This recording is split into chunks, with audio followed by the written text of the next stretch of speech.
Bu çıkıp gider demoqchiman. Mahsulotlar da bor. Uyda qo'ysangiz bo'ladi, farqi yo'q. Tomsa sho'ramizni qiynalib qoldi. Bu ham yaxshi narsa. Yaxshi narsa. Yana qiynalib qolsak, Qo'yib qo'ylar va subsidiyasi bor ekan, uchun. Foizda chegirmalari bor. Yaxshi narsa. Agar qo'ysangizlar, fermerlar hammasiga o'zi tavsiya beramiz.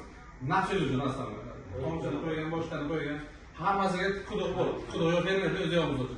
Suv to'ylar manbaga yo'q qo'ydi hech qayerda. O'zbekiston Sovetlarida quduq bor. O'shani sotib o'ylab ko'rgan hammalari qaysilariga ma'qul bo'lsa agar kafillikni kim beradi?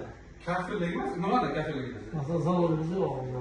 Sug'urta beryapti. Sug'urta olib beryapti. 2 kilovatlik sarflaymiz, nimangiz bo'lsin? Nazar qancha to'playdi? 7 kilovatlik, 10 kilovatlik, 4 kilovatlik o'shanga qarab qo'yadi. 13 kilovat biz 5 kilovat qo'yasiz, nagozga yetishmasligi uchun. Ikkita uchta zazor bilan qo'yasiz.